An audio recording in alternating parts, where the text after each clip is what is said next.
제가 오늘 여러분에게 전달드리고자 하는 강의는 근본적인 토대를 무너뜨리는 진화론 세계관이라는 강의입니다.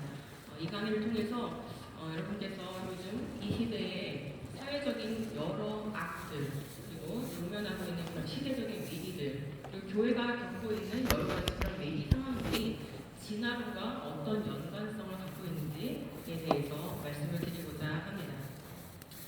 여러분, 기독교 신앙의 정답성은 어디서 나옵니까? 네, 성경에서 나옵니다.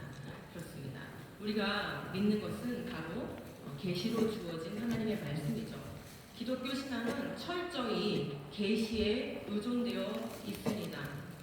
하나님께서는 우리에게 선지자들을 통하여서 말씀하셨고, 그리고 신약 시대에는 성육신하신 예수 그리스도를 통해서 말씀하셨습니다. 이 선지자들을 통해서 주신 이 계시의 말씀이 우리에게 구약으로, 그리고 성육신하신 예수 그리스도를 통해서 주신 말씀이 우리에게 신약으로 이렇게 완성된 66권의 성경으로 우리가 받았습니다. 우리가 만약에 이 성경 말씀이 없다면 우린 무엇을 알 수가 없을까요? 이 성경이 없다면 우리는 사실 아무것도 알 수가 없습니다. 예수 그리스도가 누구신지 알 수가 없습니다. 그분을 통해 어떤 일을 행하셨는지도 알 수가 없습니다. 우리에게 왜 구원이 필요한지 알 수가 없게 됩니다. 구원을 어떻게 얻을 수 있는지도 알 수가 없습니다. 그리고 그 구원의 결과가 무엇인지도 우리는 알 수가 없습니다. 이와 같이 하나님의 말씀이 없다면 우리는 많은 것들을 알 수가 없는데, 이런 말씀을 드리면 그래, 그러니까 성경은 구원에 관한 지식이 들어있는 거야. 또는 그러니까 성경 중에서 구원에 관련된 내용만 하나님의 영감으로 되어 있는 거야 라고 황당한 주장을 하는 사람들이 있습니다. 그리고 약간의 그 뉘앙스의 차이가 있는데 오늘 그것들이 좀 잘 분별되셨으면 좋겠습니다. 네.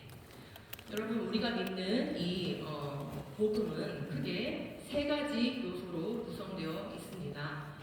이 복음은 먼저 인간이 어떤 존재인지를 알려줍니다. 그리고 그 인간이 어떤 존재인데 왜 구원이 필요하게 된 존재인지를 알려줍니다. 그것을 우리가 복음의 토대라고 얘기할 수가 있습니다. 우리가 구원이 필요한 존재가 되었기 때문에 하나님께서 예수 그리스도를 통해서 십자가로 구원해 주셨습니다. 이것이 복음의 핵심이죠.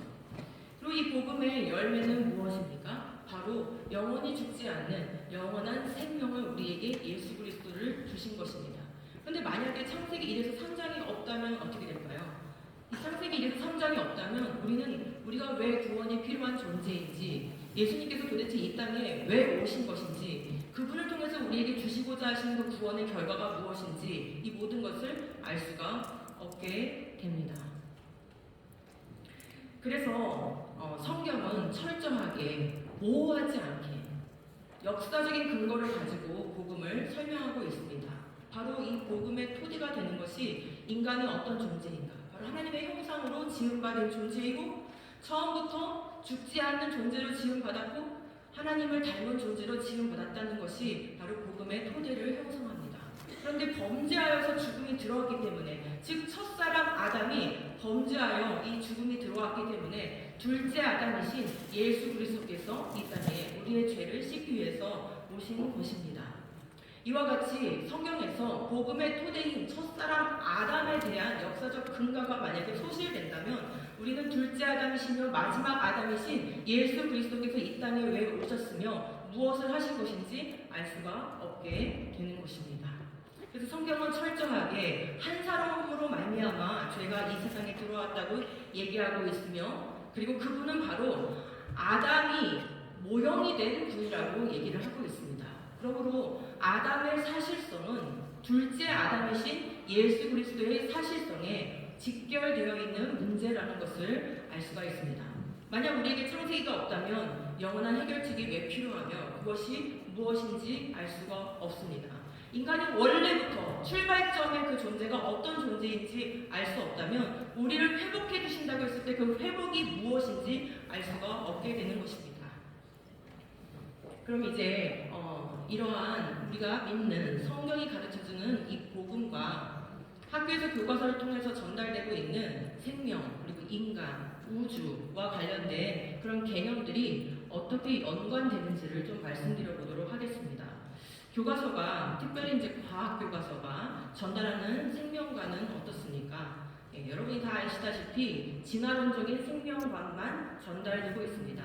고등학교 1학년 과학 교과서를 보시면 전혀 진화론과 상관이 없는 단원임에도 불구하고 진화론적인 서술이 계속 들어가면서 진화론적 생명관을 전달하는데, 고등학교 1학년 과학 교과서에서는 분명하게 명시적으로 물질 사이에 끊임없이 화학 반응이 일어나서 생명체가 출현했다고 얘기합니다. 지금 무슨 뜻입니까? 생명은 물질의 반응을 통해서 나타나는 것이다, 생겨나는 것이다 라고 얘기를 하는 것이지요. 이러한 하나의 세포가 출현한 다음에 수십억 년의 진화의 과정을 거쳐서 생물들이 다양하게 나왔다고 얘기를 합니다. 그래서 교과서는 끊임없이 귀에 못이 박히도록 얘기하는 것이 자연 선택과 돌연변이가 반복돼서 다양한 생물들이 나왔다라고 얘기하고, 동일한 고등학교 1학년 과학 교과서입니다. 환경에 적응하여 변화하는 현상을 진화라고 이렇게 가르치고 있습니다. 지금까지 단 한 번도 돌연변이로는 그 전에 없었던 고급 유전자가 추가된 예가 없습니다. 지금까지 단 한 번도 자연 선택을 통해서 생물의 종류가 바뀐 예가 없습니다. 그런 관찰이나 실험이 없습니다. 그러나 우리 아이들은 10여 년의 교육과정, 공교육과정, 국가교육과정을 통해서 이 못에 박힌 내용들을 계속 배우면서 아이들은 그냥 교과서가 가르치니까 오랜 시간이 지나면 종류가 바뀔 수 있나 보다, 그것이 과학적 사실인가 보다 라고 받아들일 수밖에 없는 그런 상황 가운데 놓여져 있습니다. 교과서는 단지 하나의 세포가 출현해서 수십억 년의 진화의 과정을 거쳐서 다양한 생물이 나왔다, 그 정도 서술로 끝나지 않습니다. 그 끝에 고생대, 중생대, 신생대를 거친 다음에 그 끝에 누가 출현했다고 얘기합니까? 바로 인간이 진화적으로 영장 후의 한 종류로 출현했다고 얘기합니다. 그렇기 때문에 인간은 진화론적인 관점에서 우리 아이들에게 주입되는 인간과는 138억 년의 우주 역사 가운데 46억 년의 지구의 역사 가운데 단지 수십만 년 전에 출현한 그런 존재에 불과합니다. 물질적인 그런 반응을 통해서 나타난 생명이, 또 물질적인 그런 변화의 과정을 통해서 나타난 여러 생물들 중에, 그리고 네 발로 기던 동물의 조상으로부터 나타난 그런 인간, 그것이 우리 아이들에게 주입되고 있는 인간관입니다. 2009 개정 교육과정부터는 고등학교 1학년 교육과정에 빅뱅이라는 우주론이 들어가기 시작했습니다. 그 전까지 2010년이 되기 전까지의 교육과정에서는 빅뱅이 고등학교 1학년까지는 들어가지 않았었습니다. 그 얘기는 무슨 뜻이냐? 진화론자들의 입장에서 보면 이제는 생물이 진화돼서 만들어진 것쯤은 대부분 인정하는 게 된 것 같아. 그럼 이제 물질, 원소들은 도대체 어떻게 만들어진 건지를 진화적으로 설명을 해줘야 되겠구나. 그래야 진화론적인 우주의 기원, 진화론적인 생명의 기원, 진화론적인 인간의 기원이 완성되게 되는 것이죠. 그러한 취지에서 빅뱅 이론이 교과서에 2009 개정 교육과정부터 들어갔습니다.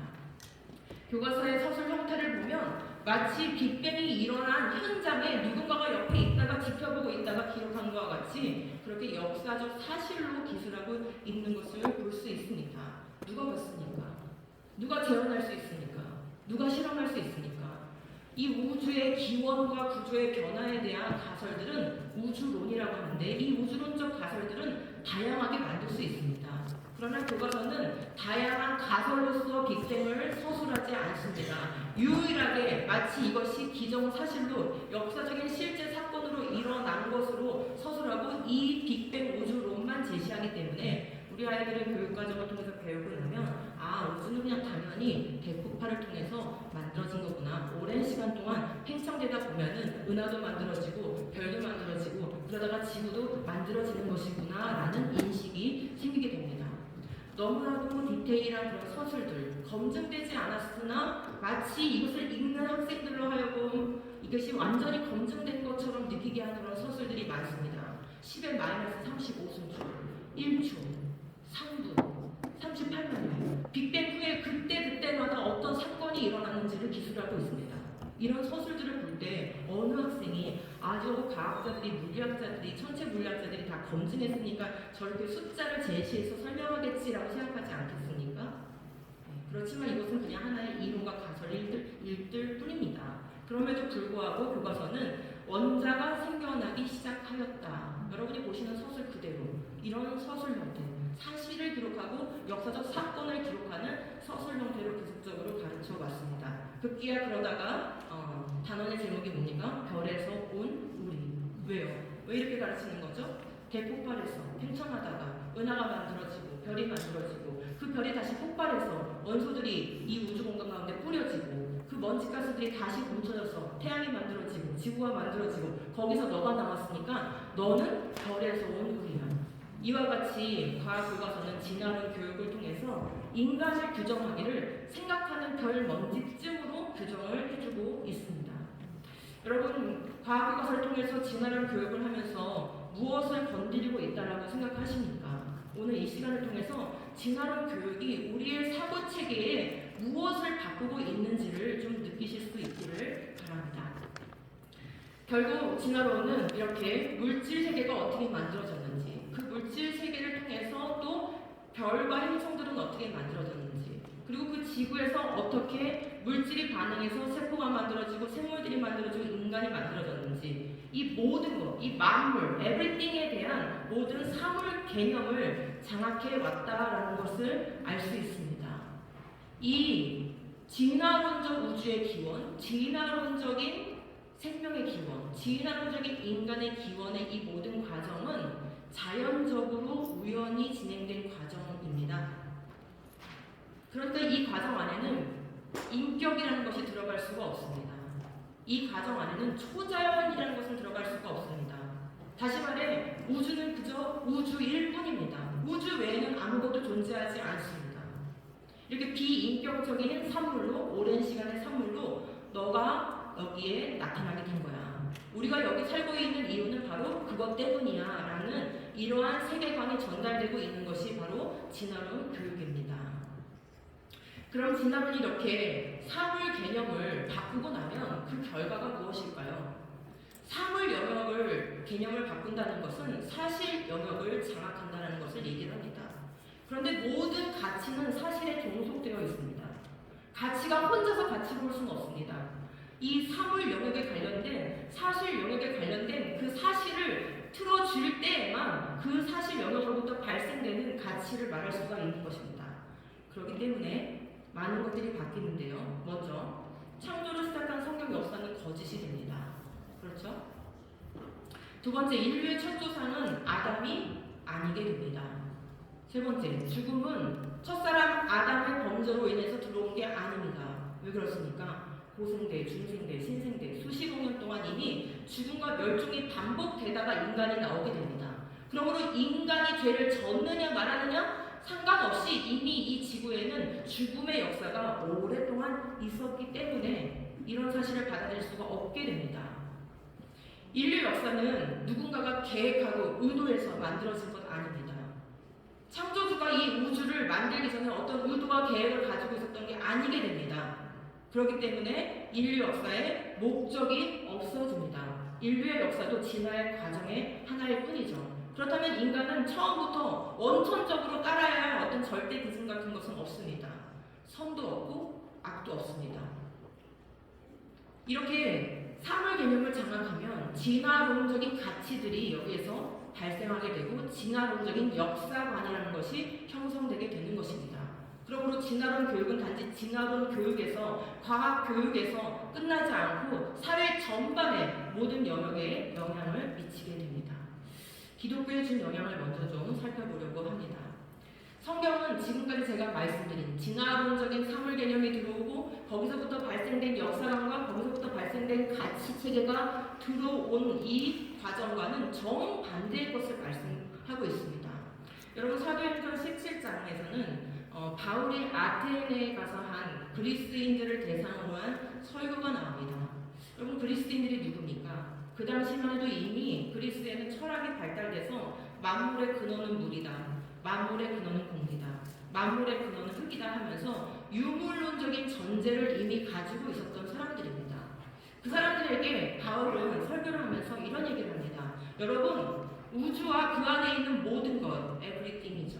사물 개념을 지금 얘기하고 있는 겁니다. 우주와 그 안에 있는 모든 것을 창조하신 분이 계십니다. 근데 그분은 하늘과 땅의 주인이세요. 그런데 그분은 그냥 팔짱 끼고 있는 신이 아니고 지금도 역사를 주관하고 계신 분입니다.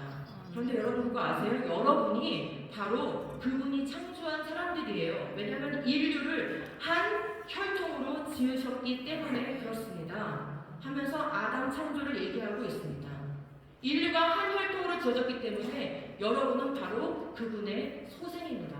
여러분이 알 수 없는 신이라고 이름 붙여놓은 신이 있는데 그분이 바로 창조주 하나님이시고 여러분은 그분의 소생입니다. 이렇게 설교합니다.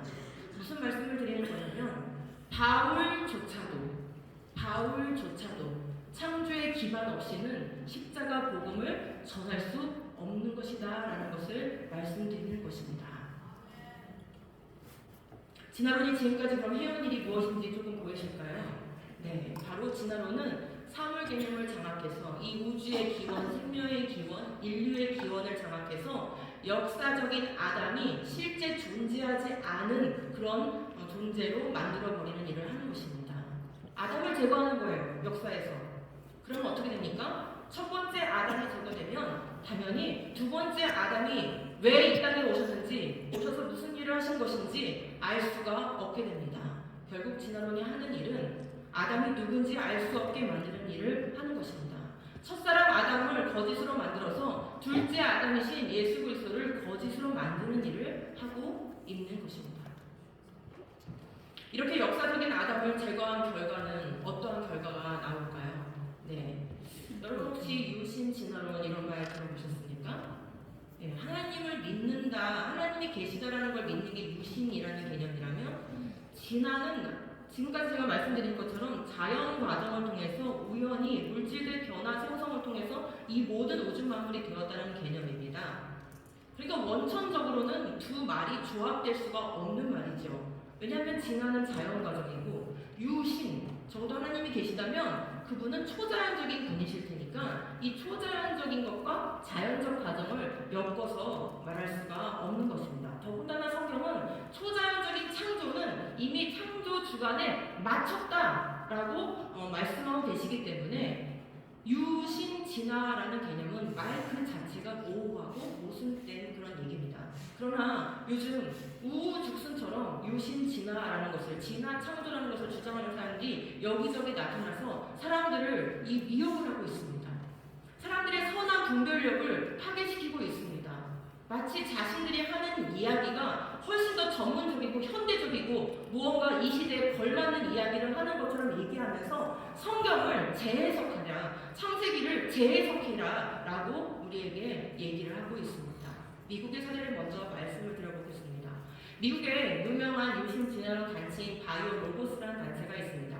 여기에서 활약을 하고 있는 조셉 벤카드라는 교수가 있습니다. 이 사람은 철학 교수인데 이분이 이렇게 얘기합니다. 만약 진화론이 사실이라면 창세기 기록의 역사적 사실성에 의문을 가지게 됩니다. 자, 지금 무슨 얘기하는 것이죠? 네, 진화론이 맞기 때문에 자신은 창세기의 역사적 사실성을 받아들일 수 없다라고 얘기합니다. 그런데 이 창세기에 대한 의문은 곧장 예수 그리스도의 의문으로 넘어가게 됩니다. 만약 예수님이 인간의 원죄를 극복하기 위해서 죽으신 것이 아니라면 과연 예수님은 왜 죽으셔야 됐나 이렇게 얘기합니다.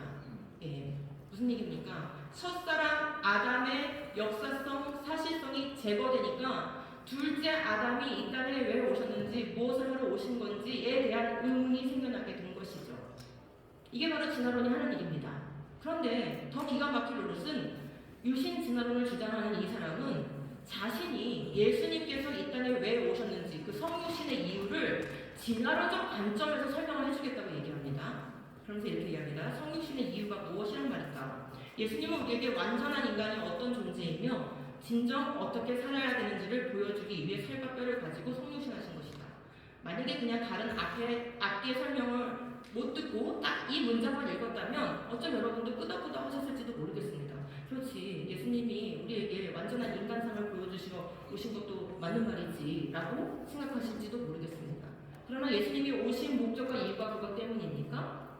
아니죠. 더 나아가서 이 사람은 이렇게 얘기합니다. 위에 설명한 관점, 즉 자신의 성육신의 관점은 역사적인 아담과 이브 또는 원죄에 대한 전통적인 관점을 요구하지 않으며, 즉 성경대로 믿지 않아도 된다는 거예요. 뭐랑 양립이 가능하다는 거죠? 진화론과 양립이 가능하다는 거예요. 즉 예수님의 성육신을 재해석해야 된다는 거죠. 뭐에 맞춰서요? 진화론에 맞춰서. 이 사람에게는 지금 성경이 위에 있으니까 진화론이 위에 있으니까 진화론이 더 위에 있다. 즉 자신의 이성이 더 성경보다 권위를 가진다라는 관점을 갖고 있다는 것을 알 수 있습니다. 여기서 한 단계 더 나가서 이렇게 얘기합니다.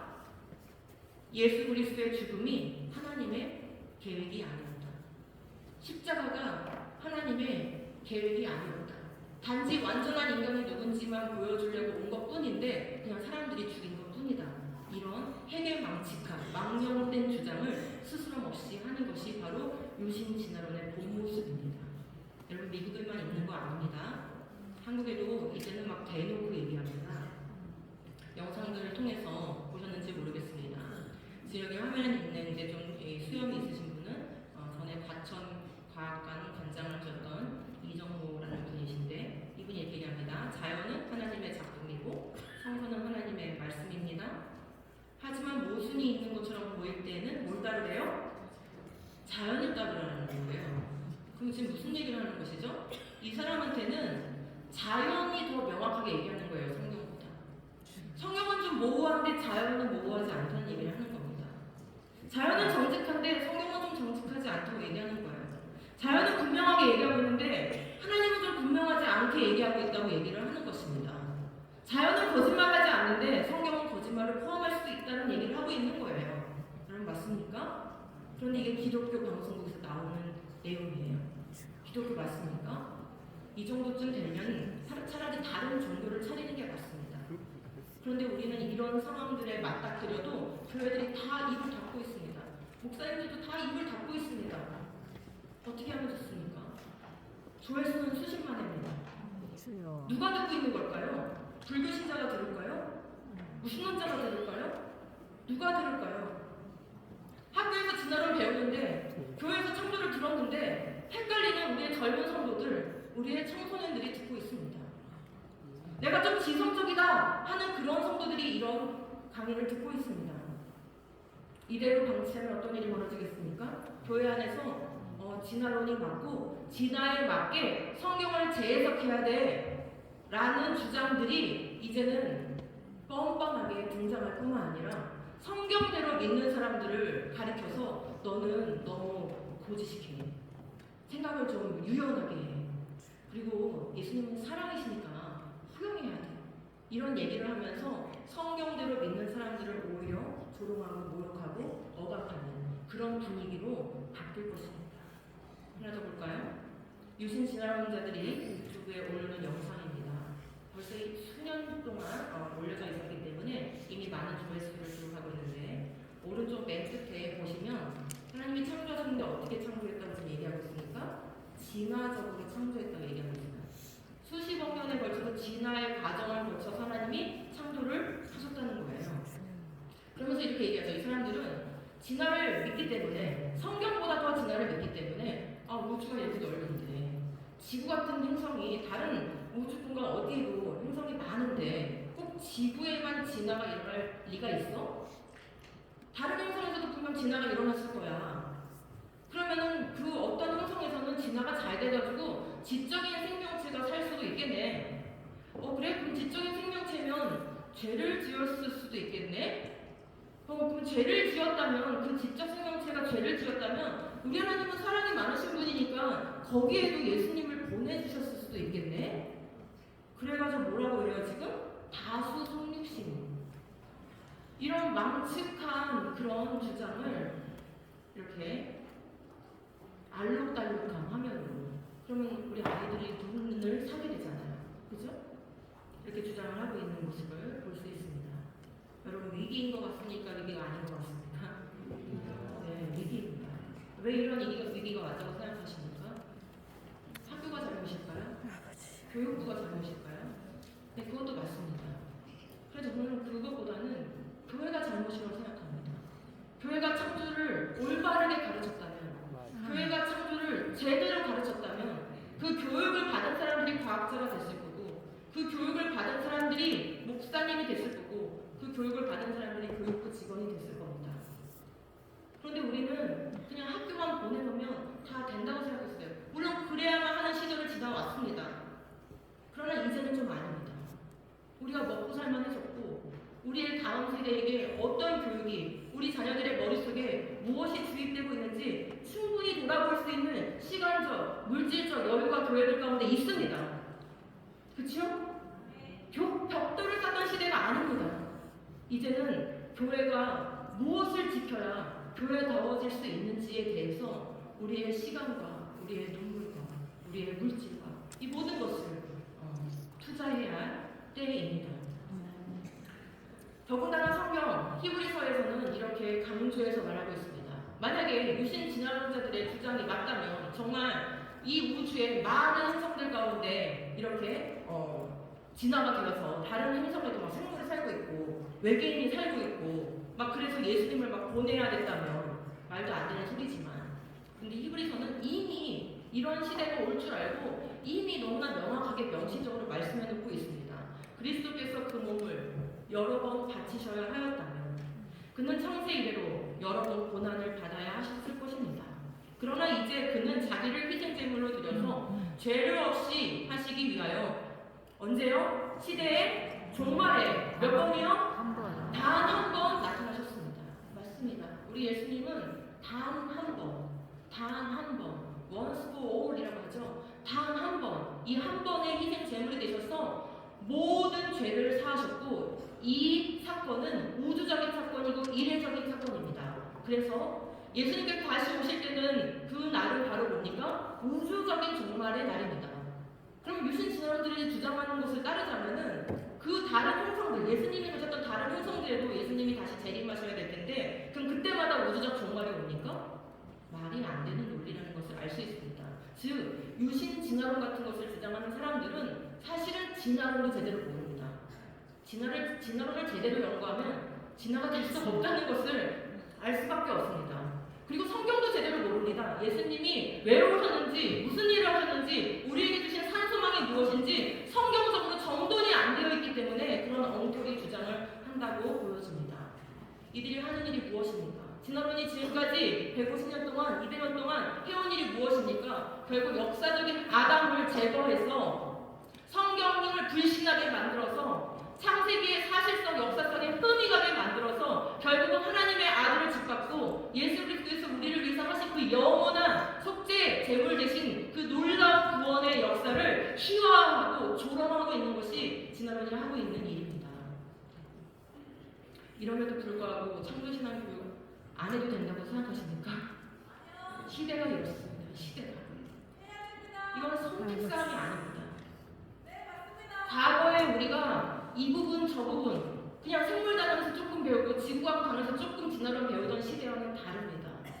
진화론은 어떻게 제시하고 있다고 말씀드렸으니까 빅뱅으로부터 인간의 출현까지를 실제 역사로 시간 순서로 이어붙여서 너는 그래서 여기 이렇게 존재하게 된 거야 라는 인간론을 규정해주면서 이렇게 가르치고 있기 때문에 가치관, 세계관에 너무나 지대한 영향을 미치고 있는 그런 현실입니다. 우리의 복음에도 많은 왜곡을 가할 수밖에 없는 그런 상황까지 왔다는 것을 우리가 간과해서는 안 되겠습니다. 여러분, 그러면 진화론은 기독교에만 치명적인 영향을 미쳤을까요? 아닙니다. 진화론은 가짜 시작이고 가짜 역사이기 때문에 인간을 가장 인간답지 못하게 만드는 일에 앞장서 왔습니다. 여러분, 지금 여기 노란 글씨가 있고 파란 글씨가 있는데요.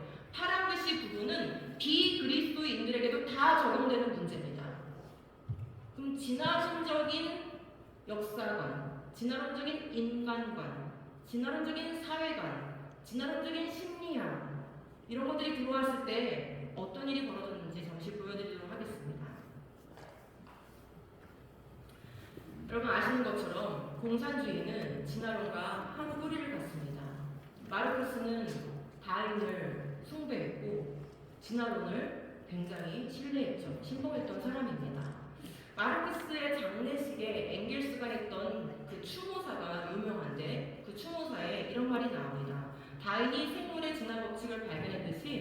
마르크스는 인류 역사의 진화 법칙을 발견했다. 진화론은 공산주의와 뭐래요? 한 뿌리다라고 얘기하고 있습니다. 둘 다 유물론적인 그런 세계관, 기원관을 가지고 있습니다. 물질의 변화 생성으로 이 보이는 모든 것들이 그리고 인간이 존재한다라고 얘기합니다. 거기서 더 나아가서 인류의 역사도 진화하고 있다라는 것이 마르크스의 역사관이죠. 그리고 그 역사관을 실현하기 위해서 이 진화론적 역사관을 실현하기 위해서 적자 생존의 법칙을 인간 사회에 적용하기 원했던 겁니다. 그럼 적자 생존이니까 뭐가 있습니까? 제거되어야 할 대상이 존재하죠. 그럼 마르크스에게 제거되어야 할 존재는 뭡니까? 바로 가진 자입니다. 가진 자. 가진 자를 제거해야 할 대상으로 세워놓고 그것들을 제거하는 것을 혁명이라고 불렀던 것입니다. 그렇게 해서 20세기는 1억 명이나 되는, 더 될 수도 있습니다. 1억 명이나 되는 그런 아까운 생명들이 공산주의 때문에 제거되었습니다. 또 1만 개 이상의 교회들이 이 공산주의 혁명 때문에 제거되었습니다. 뿐만이 아니죠. 여러분이 아시고 있는 히틀러. 이 나치즘 역시 그 뿌리가 진화론입니다. 이 히틀러가 쓴 책이 있는데 나의 투쟁이라는 책이 있습니다. 이 책을 역사학자 메이서가 다 분석하고 한마디 남겼습니다. 히틀러가 생물학, 예외, 권력, 투쟁, 그리고 역사에서 도덕적 요소를 거부하게 된 것은 바로 뭐에 기초한 거냐면 다윈의 사상, 진화론에 기초했기 때문에. 그래서 히틀러는 너무나도 당당하게 내가 인종 청소를 해주는 건 인류를 진화시키기 위한 거야. 미개한 인종들은 제거해주고 우수한 인종들은 살아남겨야 이 인류가 더 빠르게 발전할 수 있어 라는 그런 신념에 봉사하면서 인종 청소를 했던 것입니다. 일찌감치 진화론 교육이 진행되어 왔었던 독일 사람들은 당시에 나치즘에 상당히 많이 어떻게 했습니까? 동조했습니다. 뿐만 아니라 1960년대부터는 이제 진화론이 우리 인간 개개인의 생각들, 인간 개개인의 삶들을 묘사하고 또 어떻게 살 것인지를 규정하는 일에 적용되기 시작했습니다. 데스몬드 모리스라는 의사는 1960년대에 이미 철없는 원숭이라는 책을 썼어요. 철없는 원숭이라는 거예요, 인간을 그냥.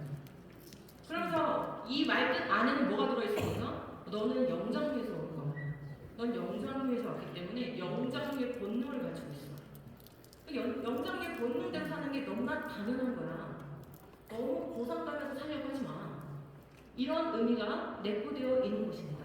뭐에 영향을 미치고 있습니까? 진화론이 그냥 진화론이 아니라 인간관, 윤리관에 영향을 미치고 있는 것을 볼 수 있습니다. 21세기에 와서 똑같습니다. 진화론자들이 주장하는 그 맥락은 논리는 똑같습니다. 이 하라리가 뭘 강조하고 있냐면 인간이 동물이라는 것을 강조하고 있어요. 그러면서 개인적인 차원과 가족적인 차원에서 봤을 때는 인간 사회나 침팬지 사회가 구분이 안 된대요. 차이가 없대요. 이런 주장을 하고 있습니다.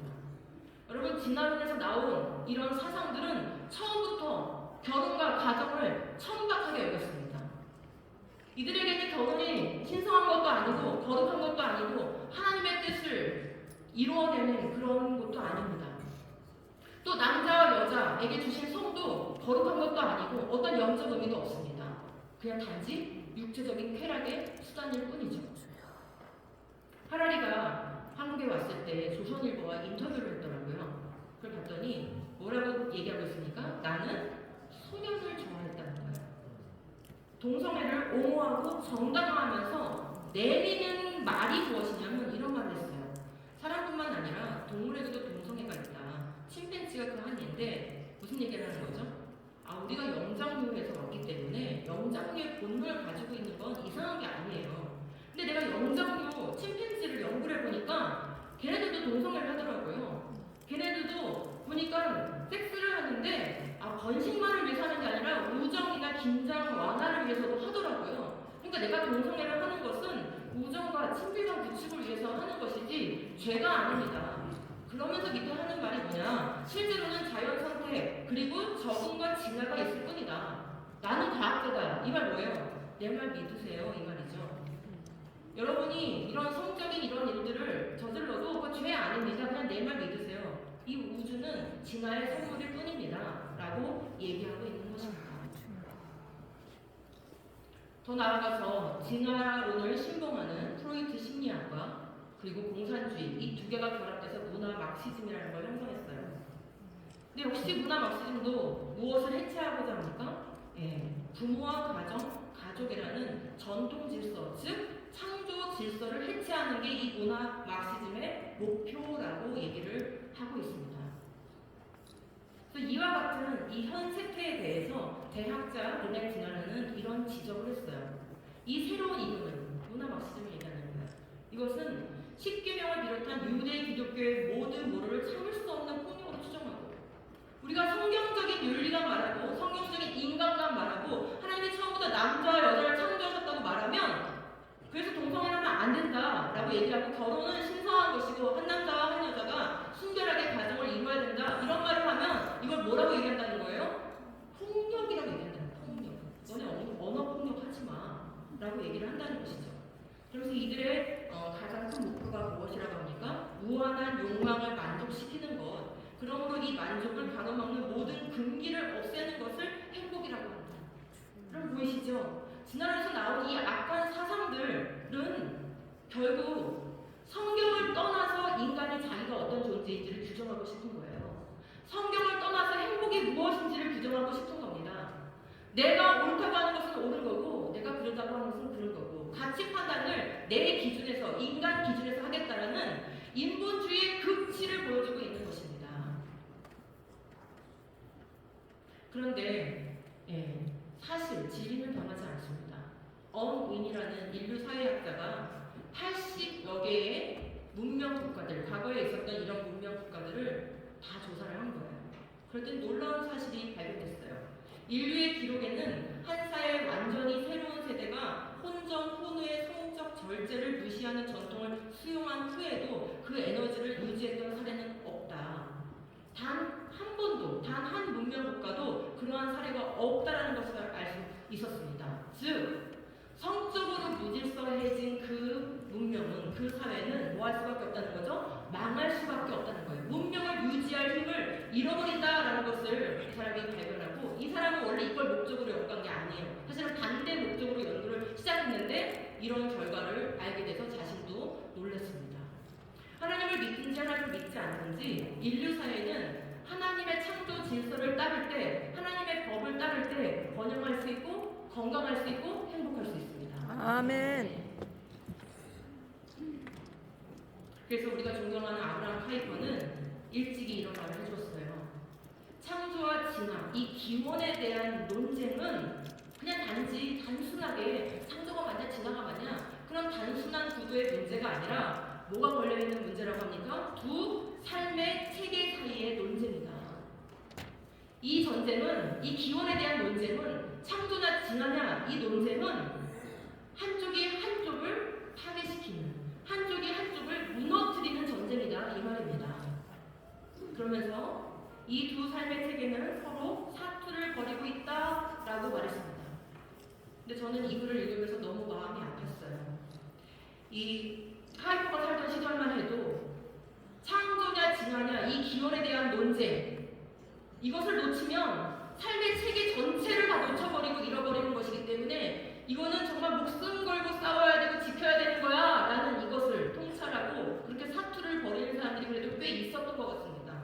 근데 저는 이 글을 읽을 때 지금 도대체 이 기원에 관한 논쟁이 이 모든 본질을 좌우하고 삶의 체계를 좌우하고 그래서 이걸 놓치면 모든 것을 다 놓쳐버리는 것이라는 것을 이 본질을 깨뚫고 이 문제에 적절하게 대응하고 있는 교회는 얼마나 될까라는 생각을 했을 때 제 마음이 너무나 아팠습니다. 기독교 신앙의 파괴된 기초를 다시 세워야 할 때입니다. 아멘. 뭐가 보이십니까? 뭐가 지금 이 싸움의 본질을 이루고 있는지 그 승부처가 어디에 놓여져 있는 것인지 보이시기를 바랍니다. 여러분 지금 여기 보시면 이 그림에 보시면 황당한 사람이 한 명 있어요. 찾아보실 수 있으시겠습니까? 네. 지금 자기의 기초를 허무는 사람 보이십니까? 폭탄을 쏘는데 자기가 서 있는 그 기반에다가 지금 폭탄을 쏘고 있는 사람이 있습니다. 여러분 지난 200여 년 동안 인본주의 진영은 매우 전략적이고 지혜로운 싸움을 싸워왔는지도 모르겠습니다. 그들은 끊임없이 성경의 신실성을 공격해 왔습니다. 그들은 창세기는 믿을 수 없는 문서라고 공격해 왔습니다. 창조는 거짓이고 진화가 사실이라고, 진화는 과학이 밝혀낸 것이라고 이렇게 공격해 왔습니다. 그리고 그 결과 어떻게 됐습니까? 네, 실제로 창조는 과학이고, 진화는 과학이고 창조는 신앙이라는 이런 프레임에 뒤집어 씌워져 있습니다. 우리가 공적인 자리에 가서 창조가 맞다는 말 여러분 하십니까? 잘 못하시죠? 우리 아이들은 더더욱 그렇습니다. 여러분 그렇게 청문회에서 어떤 일이 있었습니까? 창조 맞다고 주장하는 분이 나오니까 어떻게 그런 생각 수준으로 국가의 중요한 일을 맡을 수 있냐 이렇게 하면서 그분을 폄훼하는 장면을 보셨을 것입니다. 지금 이런 시대가 되어 있어요. 어디가 지금 전략적으로 잘 싸워왔습니까? 인본주의 진영은 지난 200년 동안 너무 잘 싸워온 거예요. 우리의 기반을 막 허물어버린 거예요. 기독교의 기반인 이 하나님의 말씀의 신실성과 창세기를 막 허물어온 거예요. 기초가 더 허물어졌습니다. 근데 거기다 대고 이제는 자기 진영 안에서, 교회 안에서, 기독교 안에서 자기의 기반을 막 허무는 사람들이 나타나서 유신 진화를 주장하는 사람들이 있는 거예요. 이 진화론 진영은 나쁜 열매를 많이 맺었습니다. 예수님은 열매를 보고 그 나무를 알아보라고 말씀하셨어요. 그죠? 낙태, 페미니즘, 동성애, 학교폭력, 마약, 가정사회, 안락사 등등등 얼마나 많았습니까? 그런 문제가 너무 심각해져서 우리 한국교회 학부모님들이, 우리 성도님들이 이렇게 들고 일어나게 된 것이지 않습니까? 그것들이 다 진화론의 뿌리를 둔 악한 사상들입니다. 그런데 이 싸움에서 이기려면 우리도 전략으로 싸워야 됩니다. 어디를 가지고 싸워야 되겠습니까? 이 나타나 있는 현상들에 대해서도 싸워야 되지만 가장 본질적으로 이 기초가 파괴됐기 때문에 이 싸움에서 질 수밖에 없는 이 구도를 빨리 깨닫고 바로 창조신앙 교육을 회복해야 되는 것입니다. 기초를 보수해야 되는 것입니다. 아멘. 그렇게 되면 기반이 튼튼해지기 때문에 거기서부터 이길 힘이 나옵니다. 아멘. 이길 수 있는 영역이 확장되게 됩니다. 그리고 그것을 싸워나갈 수 있는 다음 세대가 더 계속해서 끊임없이 생겨나게 될 것입니다. 아멘. 파괴된 기초를 다시 세우는 교육, 그게 바로 창조신앙 교육입니다. 창세기 1에서 11장이 바로 우리의 기반입니다. 지금까지는 이것이 중요한지 몰랐어요. 진화론에 밀려서 그렇습니다. 이제는 다시 새롭게 창세기 1에서 11장을 사실적으로 접근을 해야 됩니다. 이 복음의 기초, 이 무너진 기초를 다시 새롭게 해야 됩니다. 그래서 여러분께 제가 지금은 소상히 설명드릴 수 없지만 부스에 가시면 리플릿이 있어요. 이 창조신앙 교육을 제대로 하기 위해서 초등부 프로그램, 중고등부 프로그램, 청장년 프로그램을 다 만들어놨습니다. 이미 적용만 하면 됩니다. 교회가 같이만 하면은 우리가 이길 수가 있습니다. 이기는 싸움을 하는 교회들이 되었으면 좋겠습니다. 모든 교회가 기초 재건에 사투를 벌여야 됩니다. 한쪽에서 막 짓고 있는데 한쪽에서 허물고 있으면 그것은 도저히 이길 수가 없는 게임이 됩니다. 우리가 모두가 같이 이 기초를 세우고 성벽을 재건하는 일에 함께 해야 합니다. 우리 같이 말씀 읽겠습니다. 시작. 아이들아, 내가 너희에게 쓴 것은 너희가 아버지를 알았으며 아버지가 내가 너희에게 쓴 것은 너희가 태초부터 계신 이를 알았으며 청년들아, 내가 너희에게 쓴 것은 너희가 강하고 하나님의 말씀이 너희 안에 거하시며 너희가 흉악한 자를 이기었으니라. 아멘. 여기 보시면 원리가 들어있어요. 아이들이 창조주 하나님을 아버지로 아는 신앙이 아이들에게 전수가 되려면 먼저 뭐가 선행되어야 됩니까? 아비들이 태초부터 계신 이를 알아야 됩니다. 태초부터 계신 이가 어떻게 해서 우주 만물을 창조하셨고 어떻게 인간을 지으셨고 그리고 어떻게 역사를 주관하시다가 예수 그리스도를 보내주시고 그 복음의 내용이 무엇이며 우리가 가진 찬소망이 무엇인지 명확하게 알고 명확하게 가르칠 때 우리 아이들에게 이 올바른 믿음을 전수할 수가 있는 것입니다. 그러면 우리 아이들은 창조의 기반 위에서 하나님의 말씀으로 무장되어서 이 흉악한 세대를 이기는 강한 청년들로 자라게 될 줄 믿습니다. 그래서 저는 이것을 3세대 기초 세우기 교육 원리라고 명명합니다. 아비들이 먼저 세워져야 됩니다. 청장년들 교육을 먼저 해야 된다 이 말씀입니다. 거기서 학부모들, 교사들이 변화가 되고 그 변화된 내용으로 아이들을 가르치고 청년들을 세워 나가야 합니다. 함으로 온 교회가 이 3세대의 눈높이에 맞춰서 아이들은 아이들의 눈높이에 맞춰서 청소년들은 청소년의 눈높이에 맞춰서 청장들은 청장년의 눈높이에 맞춰서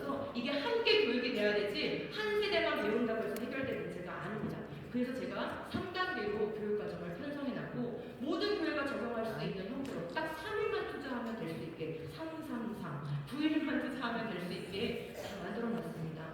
가서 교회에 가셔서 꼭 전달하시고 우리 창조신앙교육 이 기초, 무너진 기초를 다시 세우는 교육을 했으면 좋겠습니다. 마지막 말씀입니다. 같이 읽겠습니다. 내 믿음이 지식이 없으므로 망하는가. 내가 지식을 버렸으니 나도 너를 버려 내 지사단이 못하게 하려 것이요. 내가 내 하나님의 이름으로 믿었으니 나도 내 자녀를 믿어요. 아멘.